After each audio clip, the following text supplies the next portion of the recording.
Bonjour la famille Jambo Mbote, Bento Abouki Mbote qui est dans la famille Saoufé. Donc aujourd'hui nous allons parler de la récupération de l'eau de pluie. Alors, s'il y a une richesse que Dieu a donnée aux Congolais, une grande richesse que Dieu a donnée aux Congolais, c'est l'eau, l'eau douce. Ça, c'est un cadeau que Dieu a donné aux Congolais.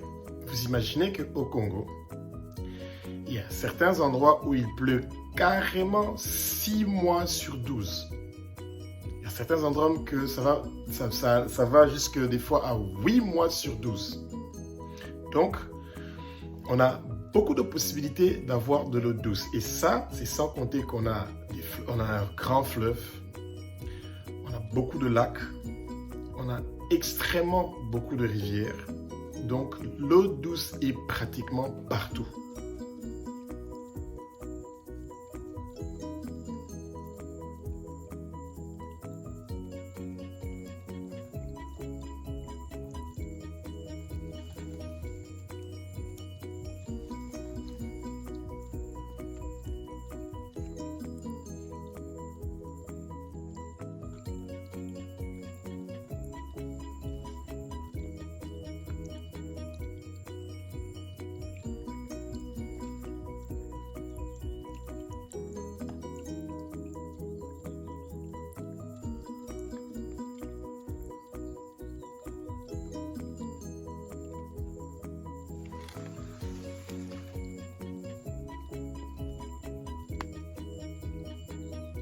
Et normalement, quand on parle d'eau douce, ça veut dire que économiquement parlant, le pays a toutes les potentialités de pouvoir être dans l'agriculture, de pouvoir être dans la construction. C'est donc la majorité des choses que nous avons besoin, on a besoin de l'eau.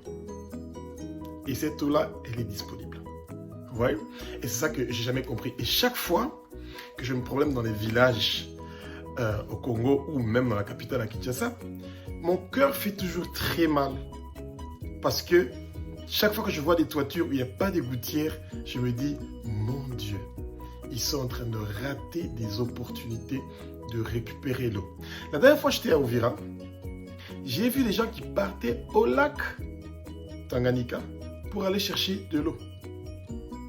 Et je me suis dit, si on pouvait aider certaines personnes à avoir des gouttières et des récupérateurs d'eau, même si c'est des récupérateurs d'eau de ne fût-ce que 200 litres ou 400 litres d'eau, hein, parce que donc un fût, donc un tonneau, a la possibilité de récupérer 200 litres de liquide. Donc, ça peut déjà aider beaucoup à faire la vaisselle, à laver les enfants, ou à se laver et tout. Ça peut vraiment beaucoup aider les gens. Alors, quand vous êtes en train de construire votre maison, et une chose que j'aimerais bien vous donner comme astuce, c'est quand vous allez construire une petite maisonnette comme les annexes qu'on utilise souvent pour stocker les matériaux de construction, pensez directement à avoir une gouttière et un récupérateur d'eau. Comme ça, la gouttière, c'est quand il pleut, l'eau tombe sur la gouttière. Et de préférence en PVC au lieu d'avoir ça en zinc, parce qu'en PVC c'est en plastique, donc ça veut dire que c'est un peu facile pour nettoyer et il y a moins de microbes qui restent. Tandis que quand c'est en zinc, vous avez des possibilités qu'il y ait la rouille et c'est pas ça que vous voulez, que vous ayez des contaminations. Ok? Et ensuite, l'eau descend dans un récupérateur d'eau, donc peu importe ce que vous voulez, c'est un bassin, si c'est un fût, si vous avez construit une sorte de septique où vous allez mettre cette eau-là, ça dépend seulement de vous. Et avec cette eau-là, vous pouvez utiliser ça pendant le moment de la construction. Vous imaginez qu'au Congo, quand les gens sont en train de faire par exemple les briques comme les blocs pleins ou de faire les mélanges pour les ciments et tout, ils utilisent de l'eau potable. C'est de l'eau qui est traitée. Et les médicaments qu'on utilise pour traiter l'eau, pour le rendre pur, c'est des médicaments qui coûtent extrêmement cher. C'est un business qui est vraiment très intéressant et très juteux pour les jeunes entrepreneurs qui viennent investir au Congo. Pourquoi? Parce que pour la simple raison, parce que les Congolais n'ont pas compris qu'il y a de l'argent à gagner dans le domaine des produits pour traiter l'eau. Parce que comme la Régie des eaux du Congo a toujours eu le monopole de vendre l'eau aux citoyens congolais, eh ben, les Congolais ont oublié qu'il y a la possibilité de pouvoir vendre de l'eau potable et non potable à plusieurs personnes. Il suffit que vous ayez un camion citerne où vous pouvez stocker aussi de l'eau de la pluie et vous pouvez partir pour aller distribuer ça aux gens qui en ont besoin. Et donc c'est un truc que même nous on est en train d'étudier comment on peut essayer de faire ça pour pouvoir vendre de l'eau. Donc l'eau de la pluie, s'il est passé par le PVC, vous avez une toiture soit en ardoise ou en tuile, hein, donc c'est deux sortes de toitures qui sont où les matériaux de construction, où les matériaux utilisés sont des matériaux qui ne peuvent pas facilement donner des contaminations et qui sont faciles à nettoyer. Donc ça veut dire que la qualité de l'eau pourra être quand même une bonne qualité d'eau, donc il ne va pas demander beaucoup de traitement. Et cette eau-là, vous pouvez l'utiliser pour normalement boire. Vous allez dire, hein, oui, même quand il n'est pas traité. J'ai vu ça de mes propres yeux plusieurs fois. Des gens à Kinshasa boire de l'eau du fleuve. J'ai vu plusieurs fois à Bikoro des gens en train de boire de l'eau du lac Tumba. Quand vous regardez la couleur de l'eau, je suis sûr que vous n'allez même pas prendre une goutte pour mettre dans votre bouche. À plus forte raison, l'eau qui vient de la pluie, qui est encore limpide. En plus de ça, comme il n'y a pas assez d'industrie au Congo ou à Kinshasa, eh ben, ça vous facilite la tâche. Ça veut dire que la pluie qui est en train de tomber, c'est une eau qui est contaminée d'une façon minime. Donc, il n'y a pas une forte contamination par rapport à d'autres pays ou en Occident où vous avez l'air est constamment avec des nuages remplis de tous les saletés qui viennent des usines. Donc même quand c'est de l'eau qui vient de la pluie, c'est une eau qui a quand même un taux assez élevé de pH. Donc l'acide qui est dans cette eau-là est extrêmement élevé par rapport au pH. Donc l'acide qui est dans l'eau qui est dans l'eau qui vient de la pluie dans les pays africains. Donc vous pouvez utiliser l'eau pour boire. Vous pouvez utiliser l'eau pour la toilette parce que je vais vous rappeler encore une fois, il y a 80% des toilettes au Congo ne sont pas à l'intérieur de la maison, sont à l'extérieur de la maison. Et il n'y a pas un système d'eau automatique que l'eau arrive comme dans un réservoir et puis après tu chasses. Non. La majorité des gens au Congo, 80%, même plus, ça peut arriver même dans les 90%, donc 90%, c'est des gens qui prennent de l'eau et puis ils partent avec ça à la toilette. Pour chasser ou pour peu importe ce qu'ils doivent faire avec ça. Ou même pour se laver. Ça veut dire que l'eau de pluie là, ça peut vraiment vous aider parce que la majorité des gens qui se lavent au Congo utilisent minimum entre 10 et 15 litres d'eau pour se laver. Et ça, c'est des gens qui utilisent un seau où ils remplissent 10 à 15 litres d'eau et ils se lavent. Et ils terminent tous les 10 ou 15 litres d'eau. De l'eau potable, s'il vous plaît. Et ça, c'est un problème pour notre planète. Parce que plus on est en train d'utiliser de l'eau potable qui est traitée, ça veut dire qu'on utilise plus de médicaments pour pouvoir purifier cette eau-là. Mais ça veut dire qu'on est en train de on n'est pas en train de rendre un service facile à notre planète que nous devons bien conserver pour nos enfants. Et donc, le nettoyage de vos voitures. Les voitures par exemple à Kinshasa sont souvent nettoyées avec de l'eau potable. Pourtant, avec l'eau de la pluie, vous pouvez parfaitement faire ça. La lessive, vous pouvez parfaitement le faire avec l'eau de la pluie. Parce qu'il y a beaucoup de gens qui partent au fleuve pour aller laver leurs habits, d'autres qui partent dans les rivières pour laver leurs habits, d'autres qui partent dans les lacs pour laver leurs habits. Et au lieu de partir dans tous ces endroits-là, si vous récupérez l'eau de la pluie, il y a moyen d'utiliser ça. Vous voyez, pour laver par exemple une voiture, vous utilisez facilement 150 à 200 litres d'eau pour une voiture. Vous imaginez? Et ça est souvent, hein, les gens qui ont les bus, les taxis et tout, comme il y a souvent de la poussière, eh ben, ils utilisent de l'eau qui vient du robinet, de l'eau potable pour le nettoyage de leur voiture. Et bon, il n'y a pas beaucoup de jardins à Kinshasa, Donc ça veut dire que normalement cette eau-là, si c'est en Occident, beaucoup de gens seraient en train d'utiliser ça pour arroser les plantes et tout qu'on sort dans de leur jardin. Alors, vous allez vous poser la question, pourquoi l'eau de la pluie? Pourquoi l'eau de la pluie et pourquoi il faut le récupérer pour l'utiliser? C'est pour une simple raison d'abord que c'est une eau que Dieu nous a donnée gratuite. On n'a pas besoin de payer pour ça. Mais comme on nous a déjà mis dans notre tête que l'eau doit être pure pour l'utiliser, pour laver son corps, pour boire et tout qu'on sort, c'est un grand mensonge. À la base, l'eau ne doit pas être salée. Parce que quand l'eau est salée, ça devient très compliqué pour la rendre douce. Ça demande beaucoup, c'est pas impossible, mais ça demande beaucoup de substances, des matières, des produits pour traiter jusqu'à purifier cette eau-là et enlever le goût salé et tout qu'on sort. Jusqu'à présent, les champions numéro 1 mondial, c'est beaucoup de compagnies israéliennes qui sont très spécialisées dans la purification de l'eau. Ouais. Et comment ils sont devenus spécialistes dans la purification de l'eau? C'est à cause de la mer Rouge et de tous les autres océans qu'eux, ils ont pensé que voilà, il faut transformer l'eau qui est salée en eau douce. Et ils sont tellement entrés dans ça qu'ils sont devenus des spécialistes dans ça. Et moi, je pense que le Congo est un pays qui a les potentialités de pouvoir devenir un grand champion dans le traitement de l'eau de la pluie, parce que nous sommes à côté de l'équateur, il pleut fréquemment, régulièrement, et il y a beaucoup de villages qui sont en train de pleurer qu'ils n'ont pas de l'eau potable. C'est simple, et même pas de l'eau, ils partent pour aller puiser ça dans les nganda, comme on appelle ça, ou dans les sources. Pourtant, il y a moyen d'avoir cette eau-là chez eux. Parce que quand vous avez un réservoir, donc un récupérateur d'eau, d'à peu près 2000 litres, ou 3000 litres, ou 5000 litres, je suis sûr qu'il y a des villages qui peuvent facilement récupérer de l'eau pour les quelques besoins primaires. Et pendant la saison sèche, ça peut beaucoup les aider quand il y a des endroits différents où il y a des récupérateurs d'eau qui ont une capacité d'à peu près de 10 000 litres d'eau. Mais bon, on n'est pas bien organisé. C'est ça le souci qu'il y a. Donc, l'eau de pluie, on peut le rendre potable. Oui. Comment? Il suffit que vous-même, vous achetez les produits et vous respectez le dosage, vous pouvez purifier cette eau-là. Ça vous coûte moins cher que d'attendre que la régie des eaux puisse vous fournir de l'eau. Ouais. Le seul petit inconvénient qu'il y a est que les produits qui sont utilisés pour traiter l'eau, c'est souvent des produits, c'est pas toujours très aussi sain que les gens sont en train de le penser, parce que l'idée est aussi celui de tuer les parasites pour vous. Mais bon, c'est des produits qui sont censés ne pas être nuisibles. Hein? Donc, c'est ça à peu près l'idée. Donc,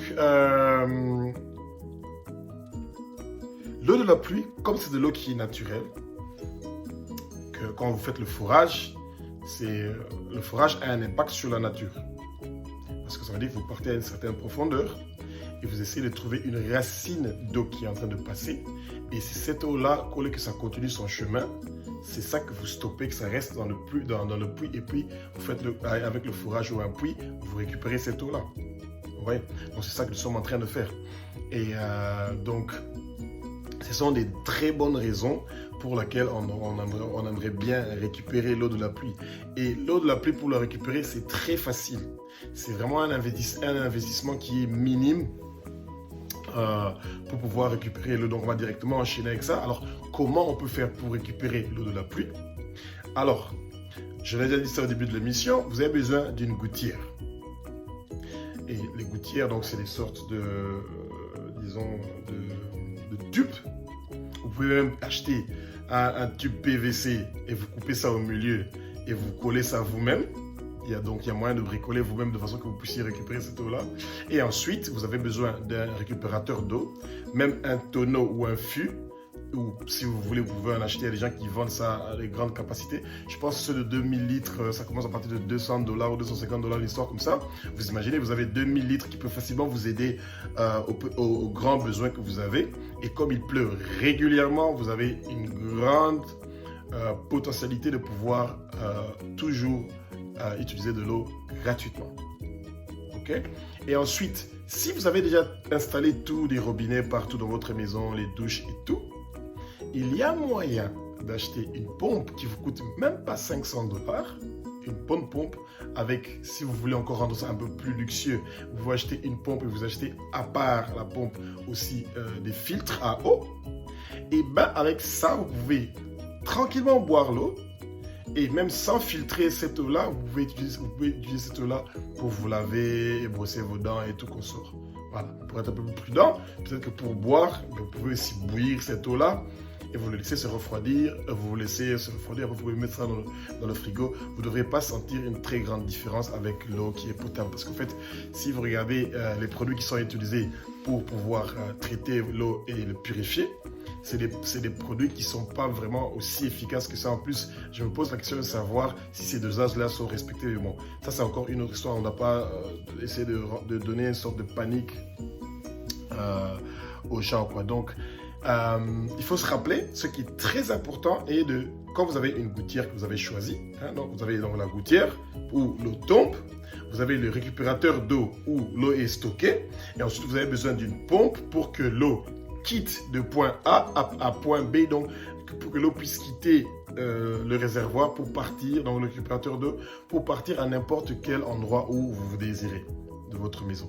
Donc à la base, quand vous allez de construire votre maison, il faut quand même faire des installations, comment l'eau doit circuler. Et après, la pompe peut servir d'intermédiaire entre le récupérateur d'eau et tous les autres tuyaux où l'eau est en train de partir. Ça dépendra de votre consommation et de comment vous voulez pour utiliser ça.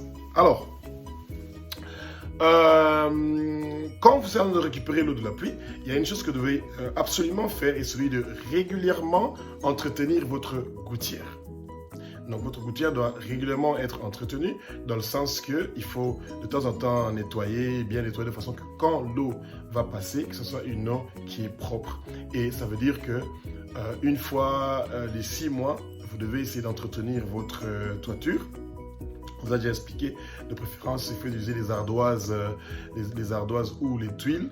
Et ça, c'est des sortes de toitures qui ont le moins de probabilité de contamination.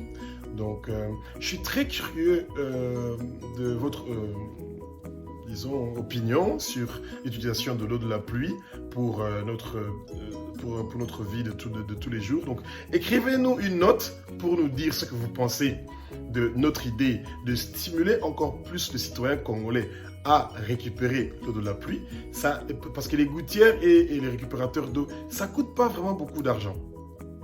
Non.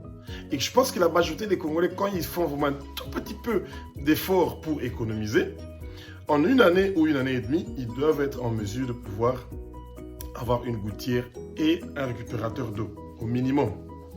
Après, pour avoir la pompe et avoir les filtres et tout qu'on sort, ça peut-être ça demande un peu plus de moyens. Mais déjà, à la base, il y a un moyen déjà de pouvoir réussir à ranger, disons, ces deux besoins-là, donc la gouttière et le récupérateur d'eau. Et surtout, éviter d'utiliser dans la construction l'eau qui est potable, parce que c'est vraiment jeter de l'argent, ou pour laver vos voitures, que vous utilisez l'eau qui vient du robinet qui est là pour boire. C'est un eau qu'on a payé beaucoup d'argent pour pouvoir le traiter, pour que ça soit prêt pour que vous puissiez l'utiliser. Donc ce serait une très bonne idée quand vous faites, vous n'utilisez pas cette eau-là pour faire, disons, laver vos voitures et faire les briques, faire le béton, utiliser dans la construction et tout. C'est vraiment un gaspillage qui est incroyable, et notre planète a besoin de vous. On doit penser à ne pas trop, disons, utiliser des produits chimiques pour pouvoir purifier l'eau, parce qu'à la longue, ces produits-là peuvent avoir des conséquences néfastes pour notre santé et la santé des animaux et la santé de la végétation. Et pour les gens qui sont par exemple dans le domaine de l'agriculture ou dans le domaine de l'élevage, l'aviculture et tout consort, c'est vraiment une occasion d'or de bien se préparer, parce que la majorité des fois que vous allez avoir besoin de l'eau dans votre ferme ou pour vos bêtes et tout consort, c'est plus facile de récupérer l'eau de la pluie et de le traiter un tout petit peu si vous avez de l'argent. Si vous n'en avez pas, vous pouvez essayer de prendre le risque que les animaux essaient de s'habituer avec cette qualité et ce goût-là de l'eau. Et ensuite, quand vous allez avoir plus de moyens, peut-être que vous pourrez traiter cette eau-là vous-même, mais c'est une passe en or pour tous les gens qui ont des pépinières, pour tous ces gens qui ont différents élevages de porcs. Hein, je vais vous donner un exemple. Pour nettoyer par exemple les chambres des porcs, vous prenez de l'eau potable pour le faire. Ouais? Donc c'est vraiment très compliqué ça.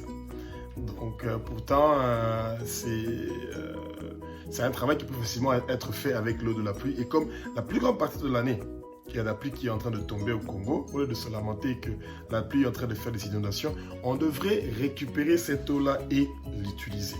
Donc, nous attendons vos commentaires. Et donc, si vous avez des questions, vous avez d'autres suggestions, notre numéro de téléphone se trouve au titre de l'émission. Vous pouvez toujours nous envoyer un message. Et donc, que Jésus-Christ vous bénisse. Hein. Donc, vive le Congo et vive le Congo Elengi. Et c'est vraiment formidable de voir que nous continuons à chercher ensemble avec vous des bonnes solutions pour pouvoir changer notre beau pays, le Congo.